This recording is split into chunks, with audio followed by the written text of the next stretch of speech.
Hi guys, welcome back to my channel. So आज मेरा अरबी क्लर्क का मेंस था। सो सबसे पहले सेक्शन वाइज बात करते हैं। तो सबसे पहले रीजनिंग खुला था, उसके बाद कंप्यूटर खुला था और जी खुला था, फिर इंग्लिश खुला था, फिर क्वांट खुला था। रीजनिंग बात करूँ तो 3-4 डीएस थे एंड स्लॉग फिर मिसलिनियस क्वेश्चन थे जो मैंने देखे, बट मैंने उतना टाइम नहीं था कि मैं उनको कर पाऊँ, उतना नहीं बचा। फिर लीनियर रो थी, बॉक्स बेस थी, ईयर बेस थी, सर्कुलर थी, मंथ बेस पजल थी एंड स्लॉग्स थे। सो ये सब थे क्वेश्चंस और मैंने ये सब करे हैं, बट मेरा लीनियरों में कर रही थी, पता नहीं मुझसे क्यों नहीं हुई। सब इजी थी बट मेरे से पता नहीं क्यों नहीं हो रही थी। ठीक है, एक दो मिसलिनियस थे, 3-4 डीएस से, ये सब टी लेवल लग रहा था, बट मतलब मेरे से ये लीनियर नहीं होते, सो इट्स प्रॉब्लमेटिक क्यों नहीं हुई। कंप्यूटर की बात तो मैं बता दी थी। मेरे रीजनिंग में टोटल अटैम्प्ट है 31, so I am sorry 30 attempt, sorry 30 हो गए मेरे, क्योंकि मैंने सोचा था मैंने मिसलिनियस पर मैं क्लिक करी थी बट वो छूट गया था, तो कोई मतलब नहीं हुआ। 30 अटैम्प्ट है मेरे। ठीक है, कंप्यूटर की बात करें तो कंप्यूटर मुझे तो मतलब मेरा कंप्यूटर अच्छा भी नहीं है और मैं सच कहूँ मैं इतना पढ़ने की कोशिश करती हूँ बट नहीं हो पाता है, सच कहूँ तो। सो मेरे कंप्यूटर में अटैम्प्ट 21 और सच कहूँ कंप्यूटर में जिसको, सॉरी गाइस यहाँ पे लाइट की वजह से दिक्कत आ रही है। सो कंप्यूटर मेरे ख्याल से उनका अच्छा होगा जिन्होंने कंप्यूटर मतलब जिन्होंने MS वर्ड MS एक्सेल ज़्यादा यूज़ करा होगा, जिन्होंने कहीं जॉब वॉब करी होगी तो उन्होंने यूज़ करा हो तो उनको ज़्यादा अच्छा हो सकता है। बट प्रैक्टिकल ज़्यादा नॉलेज थी और मैंने कभी ऐसे करा नहीं है प्रैक्टिकल, सो मेरा इतना अच्छा नहीं रहा है, सॉरी गाइस। ठीक है, सो मैंने जस्ट ऐसे अटैम्प्ट करे 21। एक क्वेश्चन मतलब मुझे स्टार्टिंग ज़्यादा लगा था, उसमें ये भी क्वेश्चन था कि जो स्मार्ट कंप्यूटर है वो पहला कहाँ है, मुझे याद नहीं था। और ये 21 मैंने अटैम्प्ट करे, इसमें से मुझे लगता है कि 15-16 सही होंगे, तो यानी कि मेरे 7.5 तक आ सकते हैं। बात करूँ जी की, जी सच कहूँ तो मतलब रुलाने वाली थी, बट मतलब इतना पढ़ा और उसके बावजूद आप को ऐसा लगता है कि कहाँ से क्वेश्चन आ रहे। मतलब जो टॉपिक हर कोई स्किप करता है, मतलब किसी को अच्छा नहीं लगता है पढ़ना, वो ही टॉपिक पूछे थे। मतलब ऐसा था वोल्केनो कौन सा है, स्पोर्ट्स के बारे में स्टैटिक क्वेश्चंस इतने सारे थे ना। बैंकिंग फाइनेंशियल अवेयरनेस बहुत ही ना के बराबर थी, सब ऐसी मतलब बकवास चीज़ लग रही थी सच कहूँ तो मुझे। फिर एक जो थोड़ा मतलब थोड़ा नेशनल अफेयर्स से था, एक था वन साइंस वन प्रोग्राम करके था। तो इसके ईयर्स पूछे थे कि ये कितने ईयर के लिए, सॉरी इनोवेशन था आई थिंक, मुझे अच्छे से याद नहीं गई।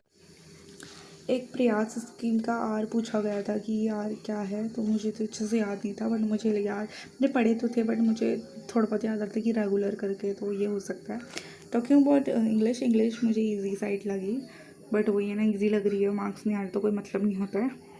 बट ठीक है, देखते हैं, मुझे ईजी लगी सच में। और सिनोनिम एंटोनियम से क्वेश्चन थे, इनकरेक्टली स्पेल्ड पूछा था, एंटोनियम पूछे थे, 2 RC थे, ईजी थे। मॉस्किटो बेस्ड था तंजानिया पे, एक क्रिकेटर पे था, बहुत अच्छा परफॉर्मेंस है वगैरह, उनकी तारीफ की गई थी। प्रोस्टेट था कि मतलब वॉल्टियर एक मीट पैट मतलब पैट्स की पार्टी वार्टी कराते हैं, ऐसे कुछ था। डिडक्शन थे, 5 से ईजी थे, बट मैंने 2-3 ही अटैम्प्ट करे। सो ओवरऑल मेरा इंग्लिश में अटैम्प्ट हुआ है 32। ठीक है, talking about DI in quant, मेरा क्वांट अच्छा नहीं गया, पता नहीं मेरा दिन नहीं था, पता नहीं मैं क्यों स्टक हो रही थी, मैं क्या कहूँ। अब मैं बार बार एक्सक्यूजेस भी नहीं देना चाहती। 4 DI थी, 2 कैसलेट थी एंड 2 ग्राफिक्स थी। अगर मैंने ये कैसलेट की जगह ये उठा ली होती ना मंथ, ये मेल एंड फीमेल, तो ये मेरा हो जाता, तो मेरे क्वांट में अटैम्प्ट थोड़े तो अच्छे हो जाते सकूँ तो। ठीक है, कैसलेट थी, एक तो बेकिंग वाला था, ऐसे थे, 2 का डेटा दिया था, यहाँ पे बराबर थे, ये दोनों इक्वल थे, ये मैंने लिखा नहीं, अगर ये लिख लिया होता तो मेरा ये बन जाता। और ये टोटल दिए थे 126 और ये इक्वेशन थी, तो इससे सॉल्व करके हो सकता था, बट ये मेरे से हुआ नहीं था उस समय, मतलब मैंने अटैम्प्ट नहीं करा। ये सोल्ड अनसोल्ड थी, पता नहीं मेरे से क्या हो रहा था, नहीं हुई थी मुझसे। ऑनलाइन ऑफलाइन वाली थी, ये डेटा दिया था, ऑनलाइन ऑफलाइन का डिफरेंस दिया था और ऑफलाइन का परसेंटेज दिया था, तो ये मैंने कर लिया। और मेल एंड फीमेल जब तक मैं यहाँ पहुँची तब तक टाइम मेरा बहुत जा चुका था, तो नहीं हो पाई मेरे से। फिर थे 4-5 अप्रोक्सीमेशन, 2-3 क्वाड्रेटिक ये करी, और जैसे तैसे 2-3 और जैसे मैंने अर्थमेटिक कर के मेरे क्वांट में 14 टर्म, जो कि बहुत ही कम है, क्योंकि अगर मैं इसकी जगह ये मुझसे हो जानी चाहिए, मैंने बस ये दोनों इक्वल नहीं लिखा, अगर ये लिख लेती तो मेरे से हो जाती, तो नहीं हुआ। और फिर या तो मैं ये अटैम्प्ट कर लेती तो हो जाता। बहुत ख़राब गया मेरा पेपर, सो क्या कहूँ मैं, अब ये है। और अटैम्प्ट मैंने बताई थी, मैंने आपको अपने GA के अटैम्प्ट नहीं बताए थे। मैंने मुश्किल से 8 मतलब 5-6 मुझे सही होंगे, तो मैंने 6-7 मुझे याद होंगे, तो मैंने 10 कर दिए जैसे तैसे कर आके। बट मुझे एक्यूरेसी का कुछ नहीं पता, GA का कुछ भी नहीं। मतलब मेरे को बहुत टफर साइट लगी, सच कहूँ कि बहुत ज़्यादा टफर साइट लगी मुझे। सच को RBPO की GA इससे ज़्यादा ईजी थी।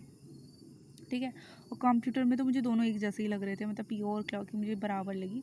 रीजनिंग थोड़ी ईजी थी बट उसमें भी मेरा अटैम्प्ट उतना अच्छे हुए नहीं, तो कोई मतलब नहीं होता ना। सो अगर मैं बताऊँ मेरे मार्क्स, मतलब मेरा तो मन भी नहीं कैलकुलेट करने का, बट ठीक है करने तो पड़ेंगे ना। सो ये अगर इसका देखा जाए 30 का, सो ये 30 हो गए। उसके बाद हमारे क्या हो जाएगा 30 ये अटैम्प्ट हो गए। फिर हमारे पास है क्वांट के, क्वांट में मेरे 14 ही अटैम्प्ट हुए।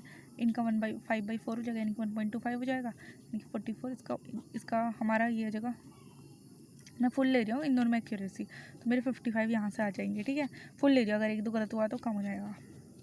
और क्या बोलते हैं, फिर बचा इंग्लिश। इंग्लिश में मैंने 32 अटैम्प्ट करे, मैं कम से कम यहाँ 25+ तो मैं उम्मीद कर सकती हूँ कि आ जाएंगे। तो मैं 27 ले लेते हैं, बिकॉज मैंने 32 का अटैम्प्ट करे, तो 27 में लेते, चलो 25 ले लेते, 26 ही ले लेते हैं। ठीक है, इतने आ सकते हैं। जीए का तो भाई साहब राम भरोसे 5 भी आ जाए तो वो भी बहुत हो जाएगा, कट ऑफ निकल जाए तो वही बहुत है। और इंग्लिश कौन सा मैंने कंप्यूटर में मेरा कोई अच्छा नहीं गया है, कंप्यूटर में मैंने अटैम्प्ट करे हैं 21। ठीक है, इसमें से मेरे एक दो गलत हो जाएंगे, तो 18 का सपोज सही होते हैं तो 17 मान लेते हैं, तो 8.5 तक आ जाएंगे। अगर मैं इनको जोड़ भी दूँ तो मेरा कोई अच्छा स्कोर नहीं बन रहा है। 60 हो जाएंगे, 26 और 8 34.5, 94.5, जो कि बहुत ही गंदा स्कोर है। अगर मेरे क्वांट में बढ़ जाते, और अगर मैं इस एक पजल जो लीनियर वाली में फंसती ना, तो 100 क्रॉस हो जाते। बट मुझे लगता है कट ऑफ तो हाई जाने वाली ऑब्वियसली, और मैं उत्तराखंड से हूँ तो यहाँ की तो कट ऑफ ऑलरेडी हाई जाती है। अब ठीक है, यही मेरा बन रहा है। और आपका कैसा गया आप बता सकते हैं, आपको कौन सा सेक्शन कैसा लगा। और ठीक है, मिलते हैं नेक्स्ट वीडियो में। फिर new to my channel can subscribe, और मिलते हैं नेक्स्ट वीडियो में। Bye bye.